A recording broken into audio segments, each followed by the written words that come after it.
My husband's girl best friend told me he's only with me because she was married, so I shattered her delusions and showed her exactly why he chose me to be his wife. My husband's best friend Lily pulled me aside at our anniversary party and destroyed my entire marriage with one conversation. She'd been drinking champagne all night, getting louder and touchier with my husband Jomar. I'd watched them laugh at inside jokes for 3 hours while I played hostess to 40 guests celebrating our 7th wedding anniversary. When I finally got a moment alone in the kitchen, she followed me, leaning against the counter with this strange smile. "You know you're just the consolation prize, right?" she said, swirling her glass. I asked what she meant. She laughed, not mean exactly, but pitying. Jomar proposed to me first, 8 years ago. We were together all through college and 2 years after. He had this whole elaborate plan at the botanical gardens with my favorite flowers everywhere. I said no because I was already engaged to Bradley. Jomar didn't know about Bradley. We'd been long distance and I never mentioned him because I loved having Jomar as my backup plan. She took another sip. He was absolutely destroyed. Cried for weeks. Then 3 months later, he met you at that conference and married you within a year. He needed someone, anyone, to prove he could be chosen. You were available and eager, that's all. I stood there holding a stack of dirty plates while she explained how she kept Jomar close all these years because she enjoyed knowing he still wanted what he couldn't have. How she'd test him sometimes, little touches and comments, and watch his eyes follow her across rooms. Bradley and I divorced last year, she continued. Jomar knows. He's been weird ever since, probably wondering if he made the wrong choice. Then she patted my shoulder and walked back to the party. I spent the next 2 weeks watching everything differently. Jomar did stare at Lily when she visited. He did text her constantly, more than he texted me. He kept a box of her college photos in his office drawer. When I brought up maybe seeing less of Lily, he got defensive, said I was being controlling and insecure. Said she was family to him and I needed to accept that. Fine. I started working late, stopped cooking his favorite meals, stopped asking about his day. He didn't notice for a month. When he finally asked if something was wrong, I said no, just busy with the new project at work. He seemed relieved not to discuss it further. 2 months passed like this. Then Lily started showing up more often. Sunday dinners, random Tuesday movie nights. She'd sit between us on the couch. She'd cook in our kitchen wearing tiny shorts and Jomar's old college sweatshirt. I said nothing. 3 months after the anniversary party, I came home early from a canceled meeting. Jomar's car was in the driveway next to Lily's. I walked in quietly. They were in the living room. Not touching, but sitting close on the floor going through photo albums. College photos. "Remember this?" Lily kept saying. "Remember that night? Remember when we thought we'd be together forever?" Jomar was smiling in a way I hadn't seen in years. Young, alive. Then Lily said, "I made a mistake choosing Bradley. We both know that now." Jomar didn't disagree. He just kept looking at the photos. That's when I walked in. They jumped apart like teenagers. I said I forgot some files and went to the office. 20 minutes later, Jomar knocked. "That wasn't what it looked like," he said. "We were just reminiscing." I nodded and kept working. "Lily's been going through a hard time since the divorce," he continued. "She needs friends right now." I said okay and turned back to my computer. He stood there for another minute, then left. The next morning, I called Lily's ex-husband, Bradley. Found him on LinkedIn, sent a message saying I needed to discuss something important about Lily and Jomar. He called me within an hour. Turns out Lily didn't choose Bradley over Jomar all those years ago. The truth was, Jomar had never proposed to Lily. They'd dated for maybe 6 months in college, nothing serious. Jomar broke up with her when he met someone else. Lily had been obsessed with Jomar, showed up at his apartment crying multiple times, threatened to hurt herself if he didn't take her back. Campus security got involved. After graduation, Jomar moved cities partly to get away from her. Bradley divorced Lily because she'd been stalking Jomar online for years, had a folder of photos of Jomar and me from social media, had been planning to break up our marriage since she found out we were engaged. "She's sick," Bradley said. I tried to get her help, but she refused. "Be careful." I sat in my car after Bradley's call ended, my hands gripping the steering wheel so hard my knuckles turned white. Everything Lily said at the anniversary party was a lie, but the truth Bradley just told me was somehow worse because it meant Jomar had been either blind or complicit for years. I couldn't go home yet. I couldn't face Jomar with this information burning in my chest, knowing he'd kept a stalker in our lives for 7 years. I started the car and drove to my sister Natalie's house across town, my mind replaying Bradley's words about the folder of photos, the journal, the threats. Natalie opened the door before I even knocked, took one look at my face and pulled me inside. I told her everything Bradley said about Lily's stalking, the threats to hurt herself, the obsession that drove him to divorce her, the fact that campus security got involved back in college. Natalie's face went from concerned to angry as I talked, and she called for her husband Dylan to come downstairs. Dylan worked in private investigation, and he sat down with us at the kitchen table while I repeated the whole story. He listened carefully, taking notes, asking specific questions about dates and incidents. He explained how stalkers operate, how they build elaborate fantasies and can't separate those fantasies from reality. He said the fact that Lily had kept this up for 8 years meant she was deeply committed to her delusion and wouldn't stop without serious intervention or legal consequences. Dylan pulled out his laptop and helped me create a detailed timeline of every interaction between Jomar and Lily over our 7 years of marriage. We started with when we got engaged and Lily suddenly reappeared in Jomar's life after years of no contact. Looking at it all written out, I saw patterns I'd dismissed as friendship, but now recognized as Lily systematically maintaining access to my husband. The Sunday dinners that became weekly. The texts that came at specific times every day. The way she always wore Jomar's old clothes when she visited. The photos she posted on social media that always included Jomar or our house. Dylan pointed out how she'd inserted herself into every major event in our marriage, always positioning herself as the most important person in Jomar's life besides me. By the time we finished, it was almost midnight. I finally drove home and found Jomar waiting up in the living room, his phone in his hand. He looked worried and asked where I'd been because I hadn't answered his texts. I sat down across from him and said I'd spoken with Bradley. I asked him directly if he knew Lily had stalked him in college, and his face went pale in a way that told me he knew something. Jomar was quiet for a long moment before admitting that Lily went through a rough patch after he broke up with her in college. He said she showed up at his apartment a few times, but he claimed he thought she'd gotten help and moved on.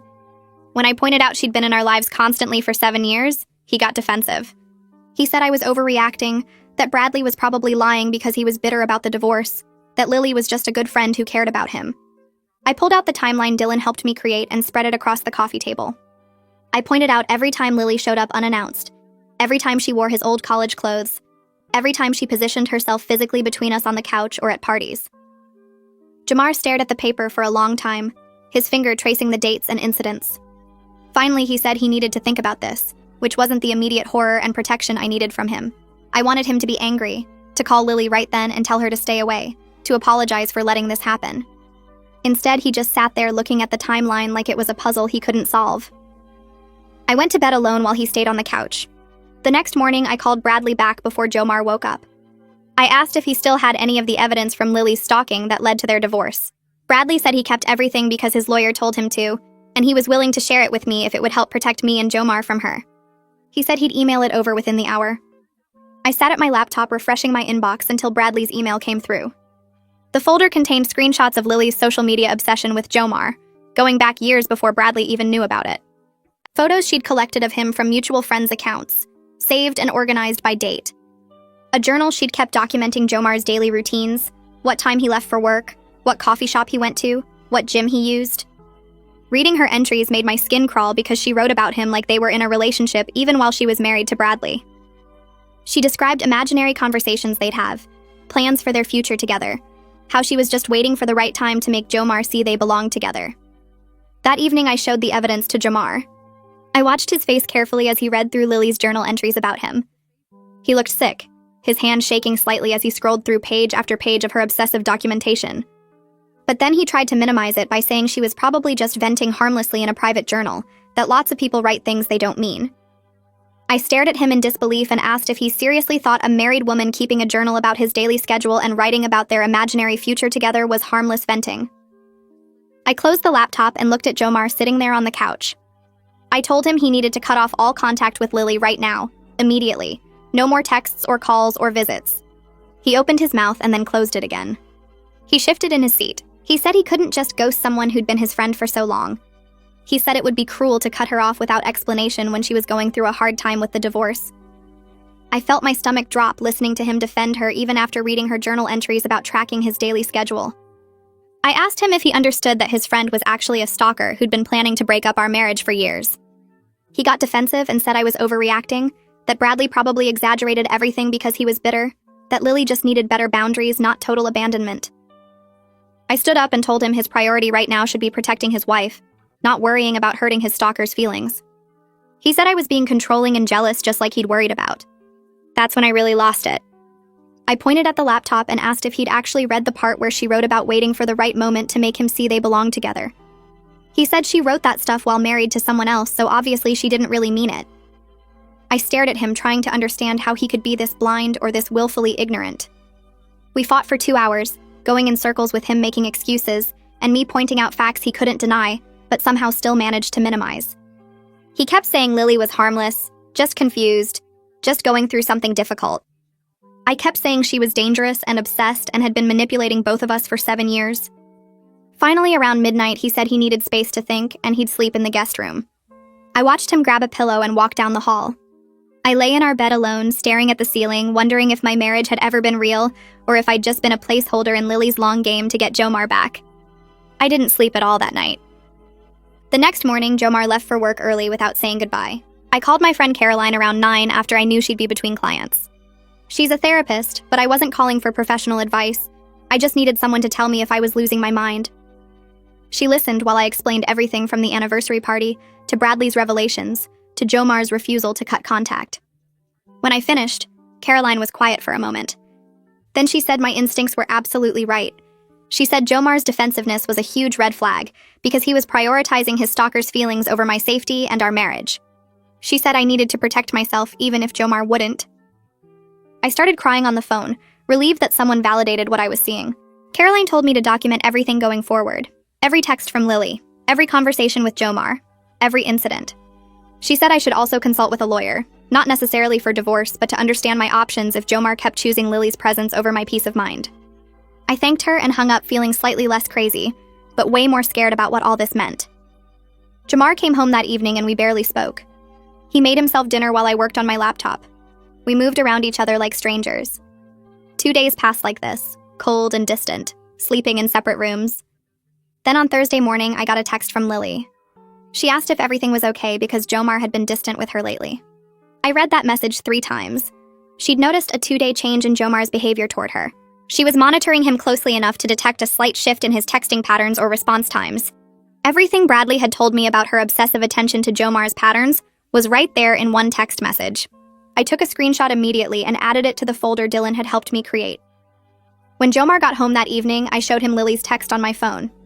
I asked him if he thought it was normal for a friend to notice and comment on 2 days of slightly different behavior. He looked uncomfortable reading it. He admitted that Lily did seem to pay unusual attention to him, but then he added that she was probably just worried because they talked every day, and the sudden change concerned her as a friend.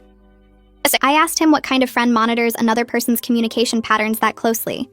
He said she was harmless and just needed better boundaries, like he'd been saying all along. I put my phone down and told him I was going to stay with Natalie for a few days. His face went pale. He asked me not to leave, said we could work this out, said he'd talk to Lily about boundaries. I told him his continued defense of her was choosing her over me, and until he understood that, I needed space to think about our marriage. I packed a bag while he followed me around the bedroom trying to convince me to stay. I left anyway. Natalie's house felt safe in a way my own home didn't anymore. She made up the guest room and didn't push me to talk when I clearly wasn't ready. Dylan came home from work and found me sitting at their kitchen table staring at nothing. He sat down across from me and offered to do a background check on Lily. He said his company had access to employment records and court filings, and he could see if there was any other documented concerning behavior. I agreed, even though it felt weird investigating my own life like this, but I needed to know the full truth about this woman who'd been circling my marriage for years. Dylan worked on his laptop for about an hour while Natalie and I pretended to watch TV. When he called me over, his face was serious. He showed me what he'd found. Lily had been fired from a job 3 years ago. The termination paperwork cited inappropriate fixation and refusal to respect professional boundaries with a male coworker. There was no restraining order filed, but HR had documented multiple incidents of her showing up at his desk uninvited, texting him outside work hours and making other employees uncomfortable with her attention toward him. Dylan printed everything out for me. I stared at the pages, seeing the same pattern Bradley had described, the same pattern I'd witnessed in my own marriage, now documented by a third party who had no reason to lie.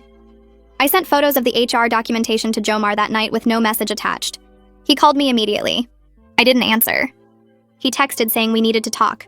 I texted back that he could read the documents and we'd talk when he was ready to actually see what was right in front of him. He couldn't dismiss this as Bradley being vindictive or me being jealous. This was Lily's employer documenting her obsessive behavior toward another man 3 years ago, proving this was who she was, not just some past phase she'd grown out of. Jamar called me 20 minutes later. His voice sounded different, smaller somehow, and he asked if we could meet to talk about everything. He said he'd been looking at the HR documents I sent, and he needed to explain some things he should have told me years ago.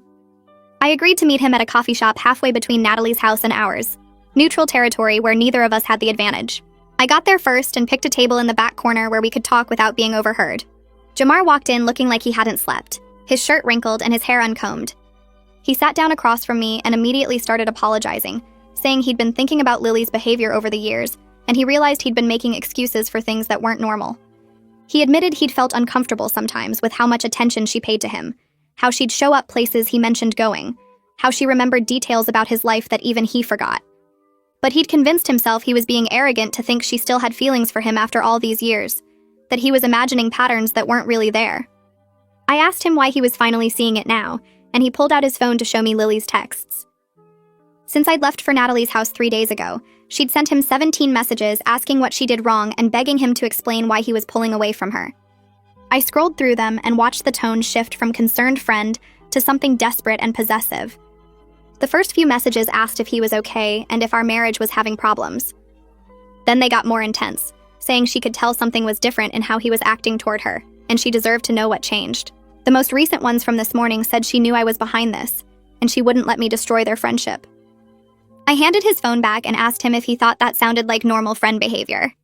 He stared at the screen for a long moment before admitting it looked really bad when you read them all together like this. Jamar started scrolling through the messages again with fresh eyes, and I could see him recognizing the obsession in Lily's words, instead of dismissing them as concerned friendship. His phone buzzed with a new text while we were sitting there, and when he looked at it, his face went pale. Lily had sent another message saying she knew something was wrong and she deserved to know what was happening because they were too close for secrets. I watched Jomar read it and asked him if he understood now that this wasn't normal, that friends don't monitor each other's communication patterns this closely, or demand explanations for slight changes in behavior. He nodded slowly and said he wanted to cut off contact with Lily completely, but then he added that he thought he should do it gradually to let her down easy, because he was worried about how she'd react to a sudden cutoff. I felt my anger spike at his suggestion, and told him that gradual was exactly the kind of thinking that had enabled Lily's obsession for 8 years. I explained that people like Lily don't understand hints or gentle letdowns. They interpret any continued contact as hope that things can go back to normal. I said the only way to deal with someone who can't respect boundaries is a clean break with no room for negotiation or future contact. Jamar looked uncomfortable but said he didn't want to be cruel to someone who'd been his friend for so long, even if that friendship was built on her obsession. I pointed out that staying in contact with her was being cruel to me, his actual wife, and he needed to choose which relationship he wanted to protect. We spent another 20 minutes going back and forth before reaching a compromise. Jamar would send one clear message telling Lily their friendship needed to end, that he'd realized her feelings weren't platonic, and he needed to prioritize his marriage. He pulled up a new text and started typing while I watched over his shoulder.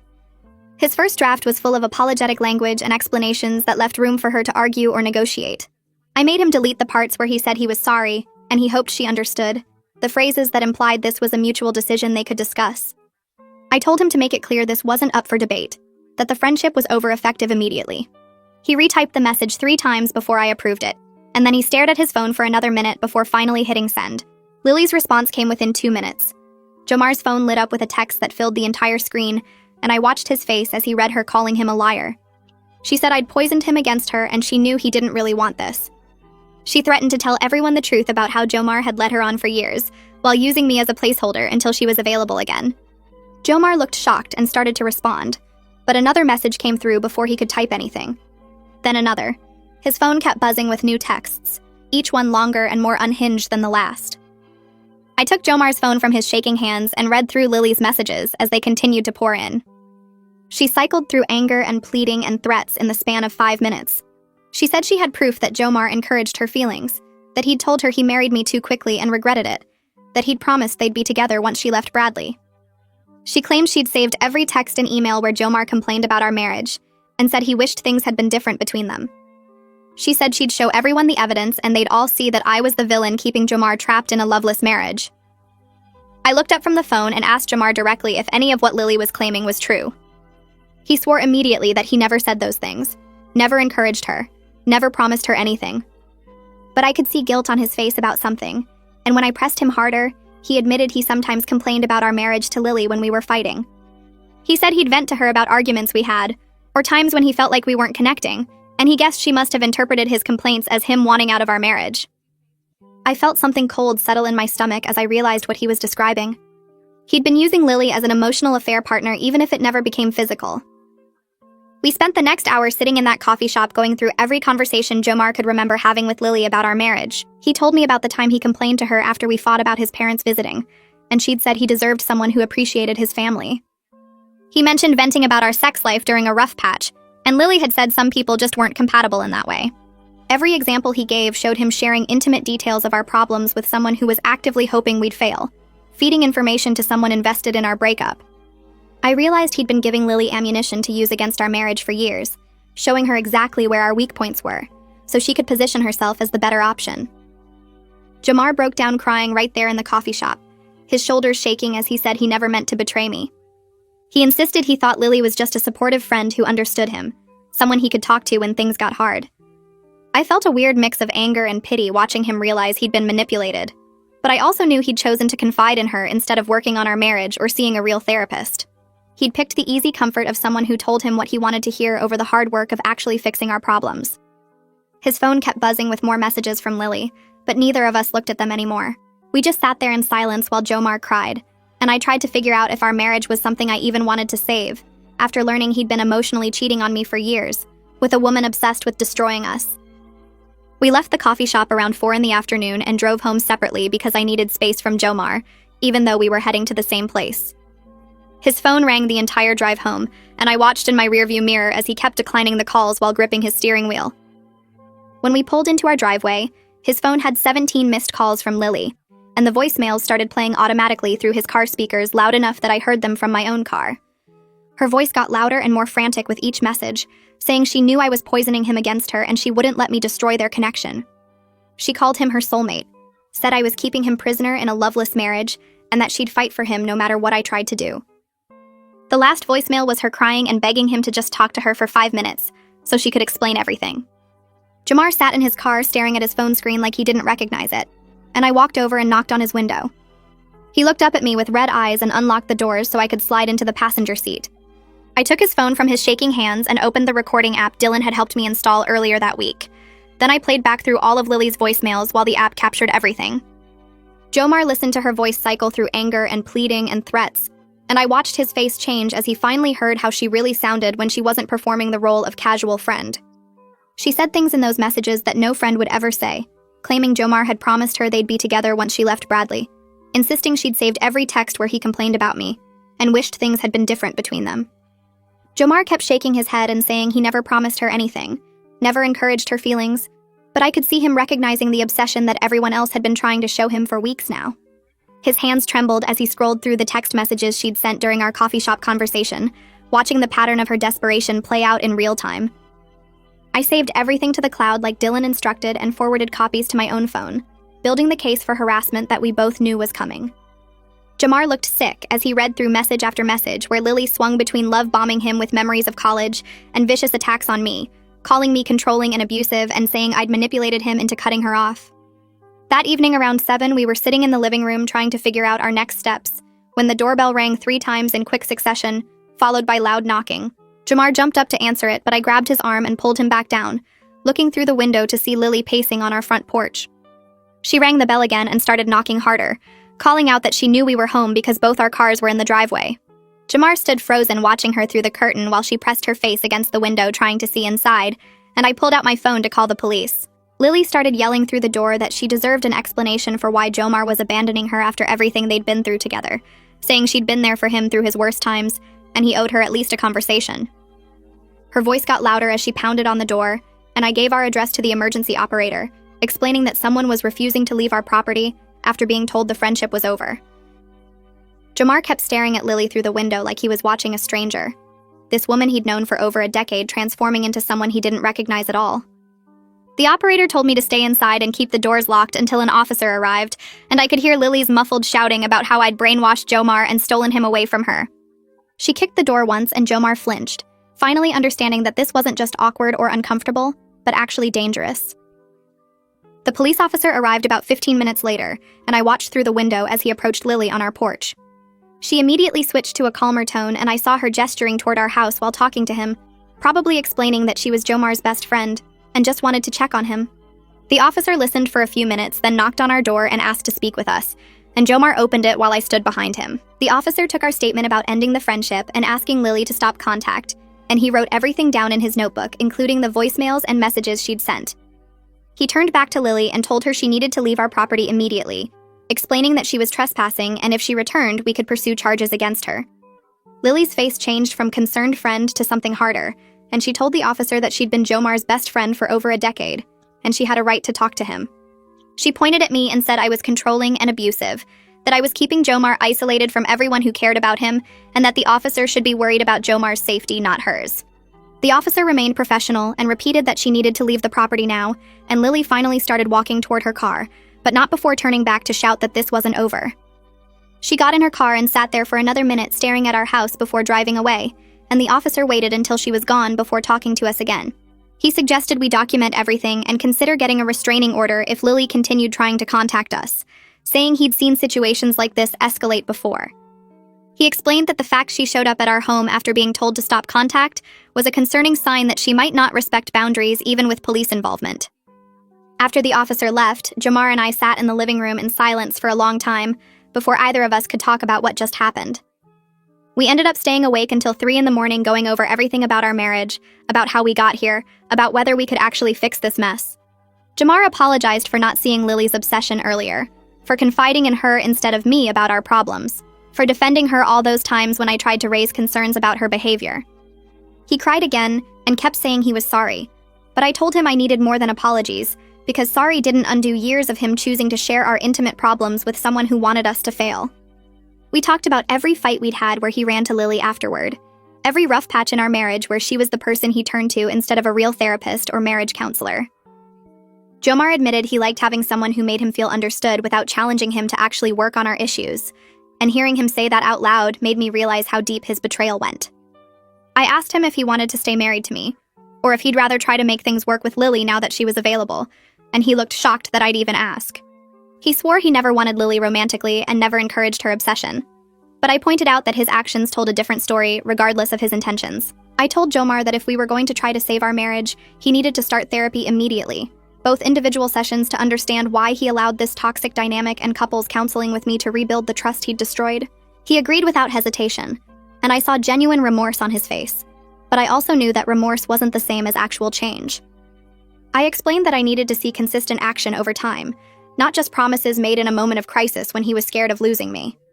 We made a plan for him to find a therapist within the week and for us to start couples counseling as soon as possible, and I told him that if he missed appointments or didn't take it seriously, I was done trying.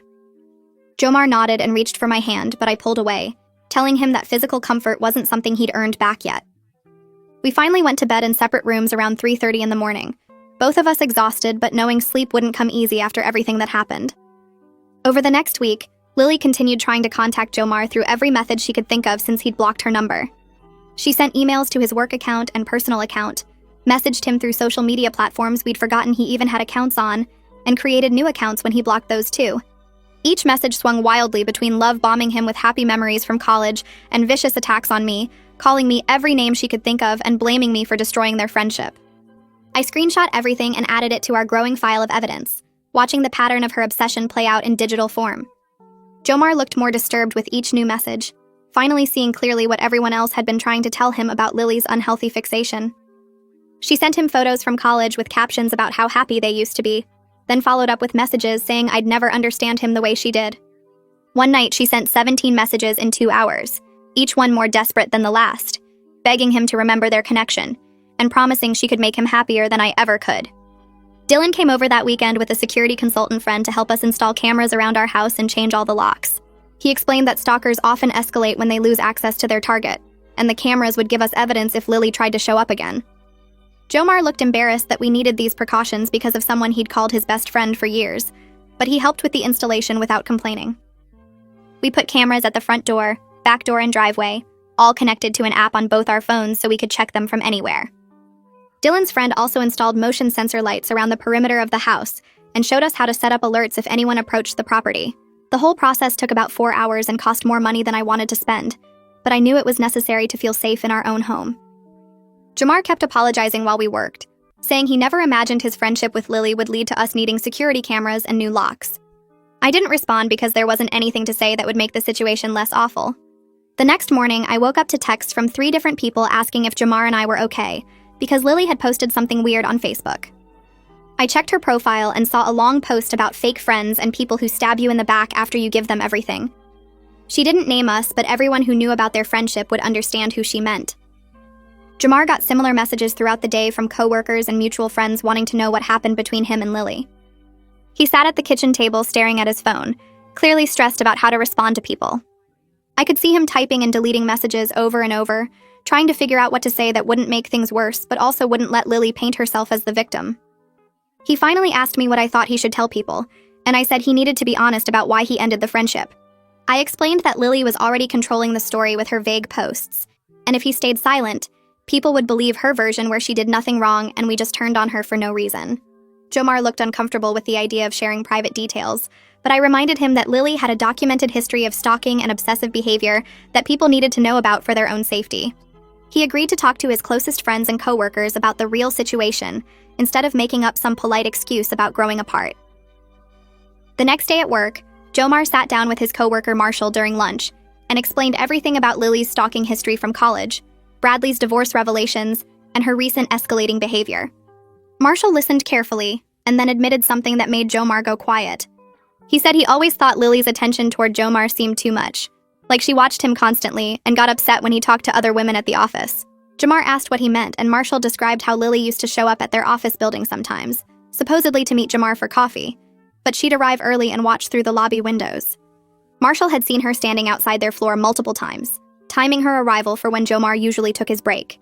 He also mentioned that Lily would get this look on her face, angry and hurt, whenever she saw Jamar laughing with female coworkers or talking to the new women who joined their team.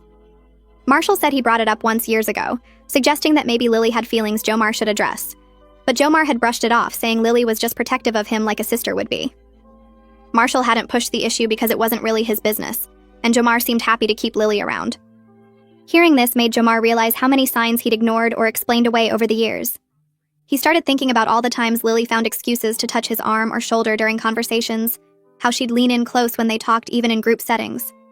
He remembered how she'd get quiet and moody during gatherings where I shared happy stories about our marriage, like she couldn't stand hearing about our good moments together. He also recalled her jokes about me not being good enough for him, comments she'd make when I wasn't around about how Jamar deserved someone who understood him better. At the time, he'd laughed them off as Lily being overly loyal to him, but now he saw them as attempts to undermine our relationship and plant doubt in his mind about whether he'd made the right choice marrying me. Jamar came home that evening looking exhausted and told me about his conversation with Marshall and all the red flags he was finally seeing clearly. I felt vindicated, but also frustrated that it took this long and this much evidence for him to acknowledge what had been obvious to everyone else. We had our first appointment with Sienna Rowe 2 days later, a therapist who works with couples recovering from betrayal and broken trust. Her office was calm with comfortable chairs, and she started by asking us each to explain why we were there and what we hoped to accomplish through therapy. I went first and explained the whole situation with Lily, from the anniversary party confrontation, through Bradley's revelations about her stalking to the recent escalation after Jamar tried to end contact. Sienna listened without interrupting, and then asked Jamar to share his perspective on what happened. Jamar talked about how he'd maintained the friendship with Lily for years, without realizing her feelings weren't normal or healthy, how he'd dismissed concerns from me and others because he trusted Lily and believed their friendship was genuine. Sienna asked him some tough questions about why he kept confiding in Lily about our marriage problems, instead of working through them with me or seeking professional help. She also asked about the emotional needs Lily was meeting that I apparently wasn't, which made Jamar uncomfortable, but he tried to answer honestly. He admitted that Lily made him feel important and admired in ways that felt good, especially during times when our marriage was struggling, and he felt like he was failing as a husband. Hearing him say this out loud hurt more than I expected because it confirmed that he'd been having an emotional affair with someone obsessed with him, even if he claimed not to realize her true intentions. Sienna helped me put words to feelings I'd been struggling to express, explaining that I felt like I'd been in a competition I didn't know existed for my own husband's attention and affection. She asked me to tell Jamar directly how it felt knowing that Lily was always there in his mind as an option or backup plan, even if he didn't consciously think of her that way. I looked at Jamar and told him that every time he defended Lily or made excuses for her behavior, it felt like he was choosing her over me and our marriage. I explained that watching him light up around her in ways he didn't around me anymore made me question whether he actually wanted to be married to me, or if he was just staying because leaving would be too complicated. Jamar's face showed real pain hearing this, and I could see him understanding for the first time how deeply his actions and choices had damaged our relationship and my ability to trust him. Sienna let us sit with that heavy moment before gently guiding us toward discussing what steps we each needed to take to start rebuilding trust and connection. 2 weeks after Jomar sent Lily the message ending their friendship, I received an email from her directly. The subject line said we needed to talk, and the message was long, several paragraphs claiming she had proof that Jomar had pursued her romantically throughout our entire marriage. She wrote that Jomar had told her multiple times that he married me too quickly and regretted his choice, that he'd said I didn't understand him the way she did, that he'd promised they'd be together once she was free from Bradley.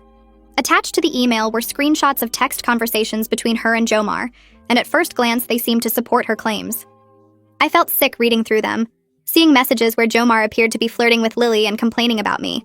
But something felt off about the screenshots, so I called Dylan and asked him to come look at them with his investigation experience. Dylan arrived within an hour, and I showed him the email and attachments on my laptop. He spent about 30 minutes examining the screenshots carefully, zooming in on different parts and comparing timestamps. Then he started pointing out inconsistencies that proved Lily had manipulated the images. He showed me how she'd deleted her own messages from the conversations, leaving only Jomar's responses, which looked bad without context. She'd also rearranged the timeline, taking messages from different conversations months apart and putting them together to create a false narrative. Dylan explained that she'd used editing software to make it look seamless, but if you looked closely at the metadata and formatting, you could see where she'd cut and pasted. He pulled up the original conversations on Jomar's phone to compare, and we could see that Jomar's actual messages were innocent responses to things Lily had said first. But without her parts of the conversation, they looked like he was initiating romantic contact. The level of planning and technical skill Lily put into creating these fake screenshots scared me because it showed how far she was willing to go to support her delusion that Jomar wanted her. Dylan said this kind of evidence manipulation was common with stalkers, who need to justify their obsession by convincing themselves and others that their feelings are reciprocated. I saved everything Dylan showed me about the manipulation and added it to our growing file of evidence against Lily. The next day, I contacted Brady Moss, an attorney who handles stalking and harassment cases. Brady's office was downtown, and he had me bring all our documentation, everything from Bradley's original revelations through the recent emails and Lily's violation attempts. He spent over an hour reviewing the timeline we'd created, the screenshots of Lily's messages, the police report from when she showed up at our house, and the evidence of her manipulated conversations. When he finished reading everything, he looked up and said we had a strong case for a restraining order based on Lily's established pattern of obsessive behavior going back years. He explained that the fact she'd escalated after being clearly told to stop contact, that she'd shown up at our home despite warnings, and that she was now creating false evidence, showed she posed a real threat to our safety and well-being. Brady said he could file for a temporary restraining order immediately, and we'd have a court hearing within a few weeks to make it permanent.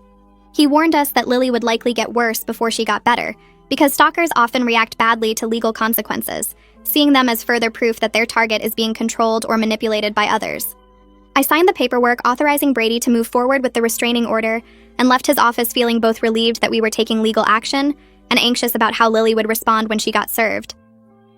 Brady filed the paperwork for a temporary restraining order the next morning and called me that afternoon to say Lily had been served at her apartment. The process server reported she'd tried to refuse the papers at first, claiming they had the wrong person, but eventually took them after he explained he'd just keep coming back. The court date for the permanent restraining order was set for 3 weeks out, which felt like forever when I thought about Lily having that much time to react. Brady warned me on that call that stalkers often get worse when faced with legal consequences because they see restraining orders as proof their target is being controlled or manipulated by others. He told me to document everything, save every message or call and contact police immediately if Lily showed up anywhere near us. I felt sick thinking about 3 more weeks of waiting and wondering what Lily would do next. Jamar and I spent that evening going over safety protocols Dylan had helped us establish, making sure our security cameras were working and our doors stayed locked. 2 days later, Jomar got a message on social media from an account he didn't recognize with a profile picture of a random landscape photo. The message said Lily just wanted to explain her side before the court hearing, that she deserved a chance to tell her story, that Jomar owed her at least that much after all their years of friendship.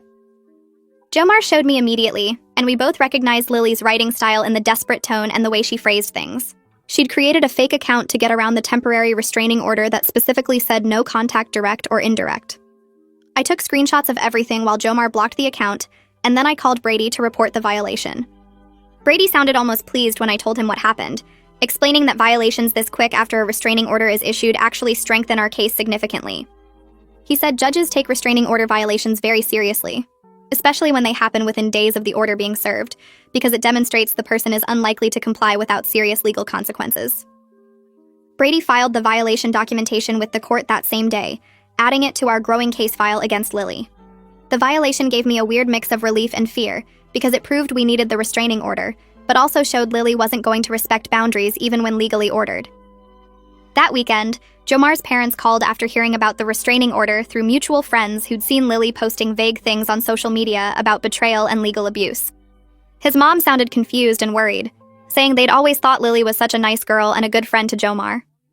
I could hear Jomar's voice get shaky as he explained the whole situation to them on speakerphone, telling them about Lily's stalking history from college, her obsession that Bradley documented during their divorce, her recent escalation after Jomar tried to end the friendship. He finally said clearly what he'd been avoiding for weeks, that Lily was never really his friend, but someone obsessed with him who manipulated her way into our lives, and his parents had unknowingly helped her maintain that access. His mom went quiet for a long minute after Jomar finished explaining everything. Then she apologized for encouraging Jomar to keep Lily close over the years, for inviting her to family events, for telling Jomar he was lucky to have such a devoted friend. She said she'd noticed Lily seemed a bit clingy and possessive, but she thought it was harmless, just Lily being affectionate with someone she'd known so long. Jomar's dad added that he felt guilty for not seeing the signs, and for making Jomar feel like cutting off Lily would be cruel or ungrateful. They promised to support us completely through the court process, and to stop any contact with Lily if she tried reaching out to them. The 3 weeks until the court hearing crawled by with no further contact from Lily, which somehow felt more ominous than her previous constant presence.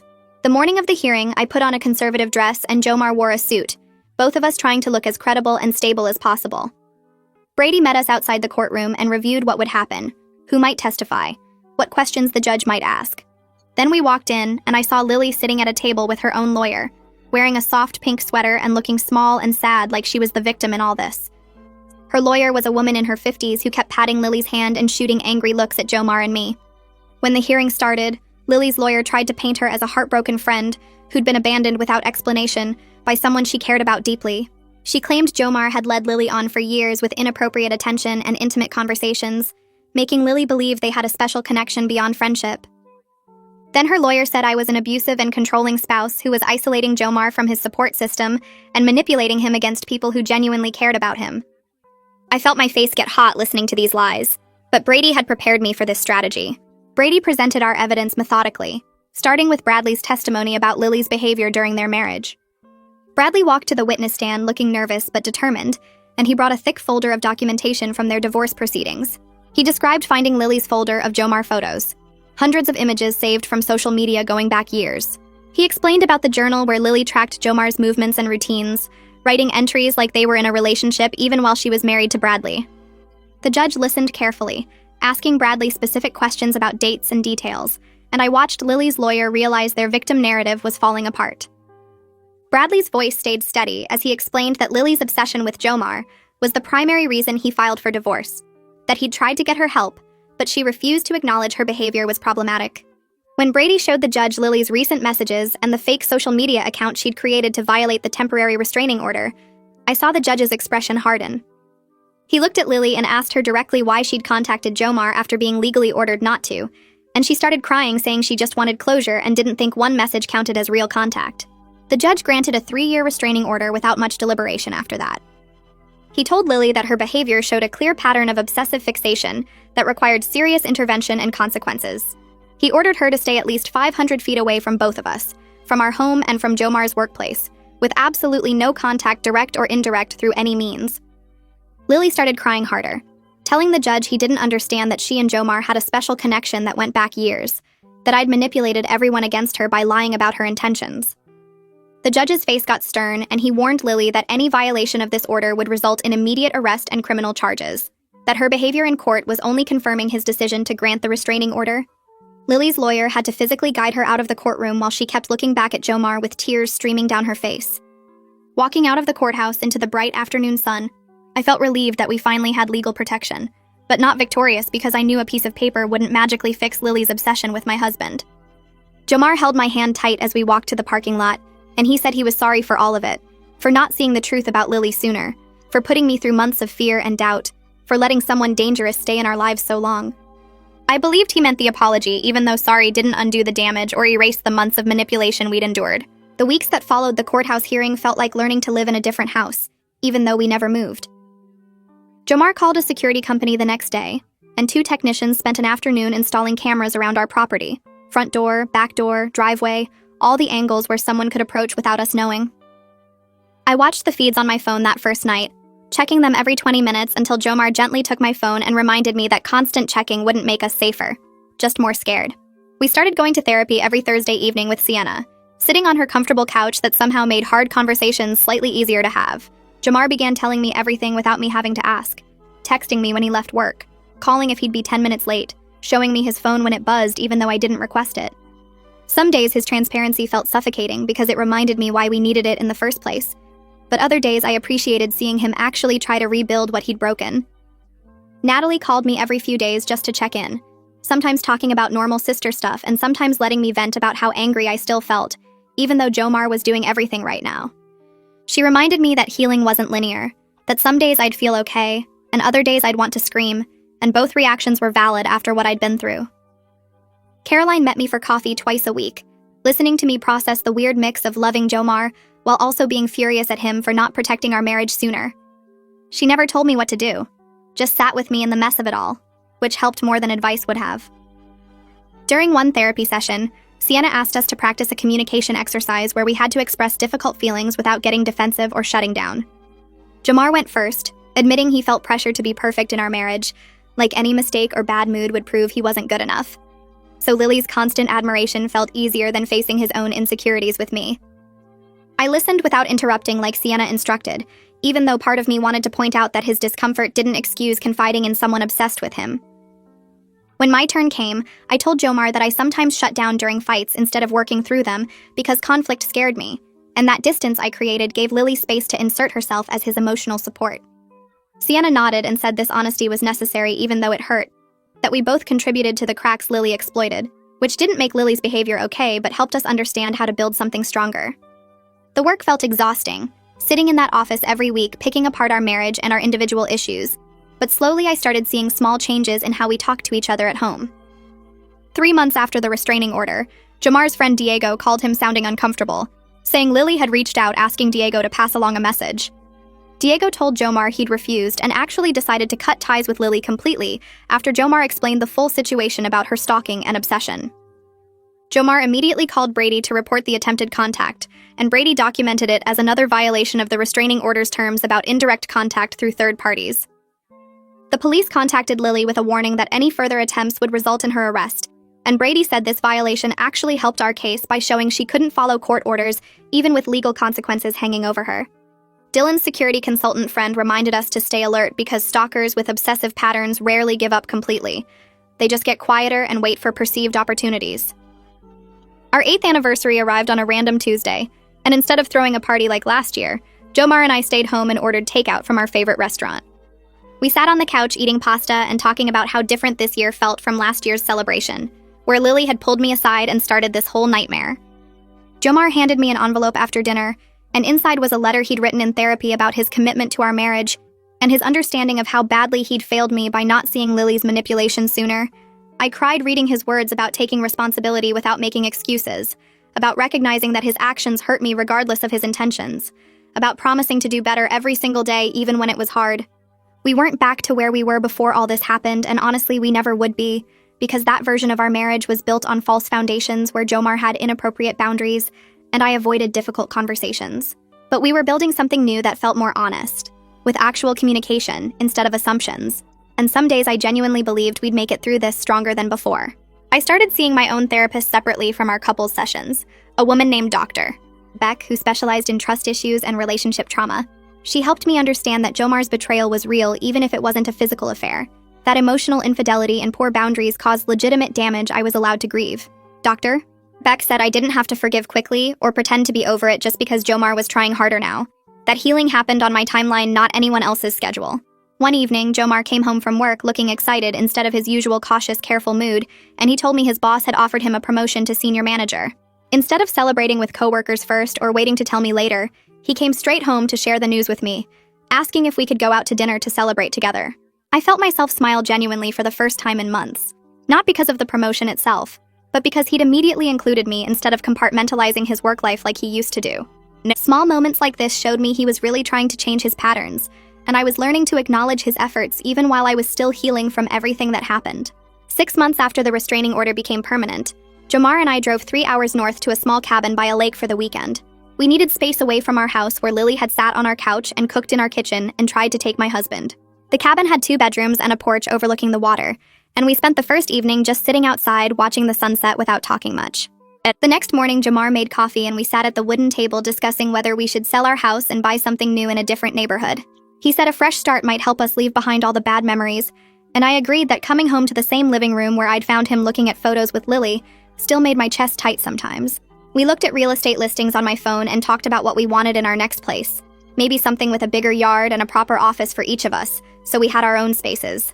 That afternoon, we walked around the lake, and Jomar held my hand the whole time, and he told me he was proud of how strong I'd been through everything, and sorry again for not protecting our marriage better. I told him I was learning to forgive him even though some days were harder than others, and that I believed we could build something better than what we had before, because now we both understood what real boundaries looked like. I know Lily's obsession might come back someday, because people like her don't just stop wanting what they've fixated on for years. I know Jomar's emotional affair and his choosing to confide in her instead of me left damage that will take years to fully heal. But we're both in therapy every week, and we're both trying to be honest even when it's uncomfortable, and we're building a marriage where nobody else gets space to wedge themselves between us ever again. Some days I'm genuinely happy with him, and other days I still feel angry about everything he let happen, but I'm choosing to stay and do the work because I think we can make it.